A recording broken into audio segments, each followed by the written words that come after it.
Hi అండి, నమస్తే. Welcome back my channel.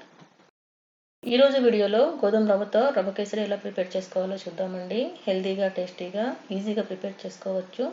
Sweet తినాలనిపిస్తే 10 నిమిషాల్లో ఈ రవ్వ కేసరిని చేసుకోవచ్చండి. ప్రసాదంగా కూడా పెట్టుకోవచ్చు.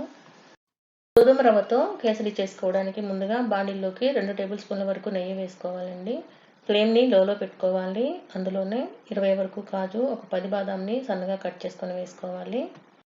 జీడిపప్పు, బాదాం కొంచెం వేగిన తర్వాత ఇందులో 10 వరకు కిస్మిస్ వేసుకొని వీటిని కూడా వేయించుకోవాలి.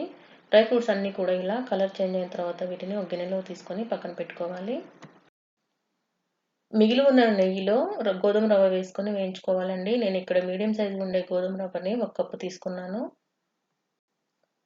ఈ గోధుమ రవ్వ వేసుకున్న తర్వాత లో ఫ్లేమ్ మీద 6 లేదా 7 నిమిషాలు కలుపుకుంటూ వేయించుకోవాలండి.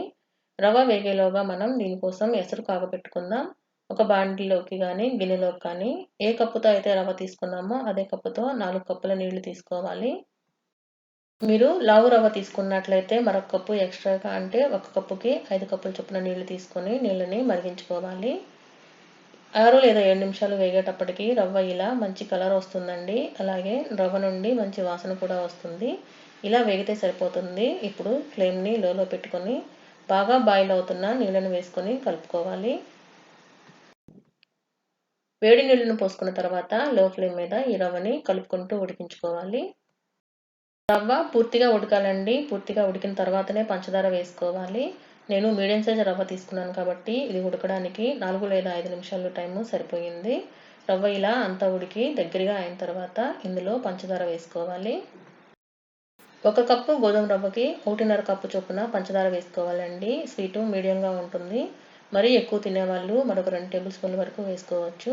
కొంచెం తక్కువగా తినేవాళ్ళు ఒక పావు కప్పు పంచదారను తగ్గించి తీసుకోవచ్చు.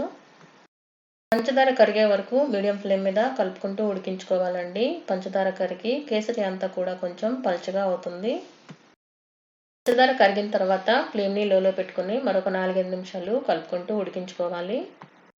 5 నిమిషాలు ఉడికేటప్పటికి కేసరి చూసారు కదండి, కొంచెం గట్టిగా అవుతుంది. ఇలా అయితే సరిపోతుంది. ఇప్పుడు ఇందులో పావు స్పూన్ యాలకుల పొడి, వేయించి పెట్టుకున్న డ్రై ఫ్రూట్స్ వేసుకొని మరొక టేబుల్ స్పూన్ నెయ్యిని కూడా వేసి కలిపి స్టవ్ ఆఫ్ చేసేసుకోవాలి.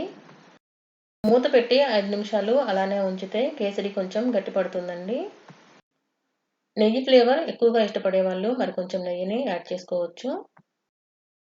5 నిమిషాల తర్వాత కేసరి ఇలా గట్టిపడుతుందండి. సర్వ్ చేసుకున్న ముందు మరి కొంచెం కరిగించిన నెయ్యిని వేసుకొని సర్వ్ చేసుకోండి. టేస్ట్ చాలా బాగుంటుంది. గోధుమ రవ్వతో రవ్వ కేసరి రెడీ అండి. ఈ వీడియో మీకు నచ్చినట్లయితే వీడియోని లైక్ చేయండి, షేర్ చేయండి. అలాగే మన ఛానల్ని సబ్స్క్రైబ్ చేసుకోండి.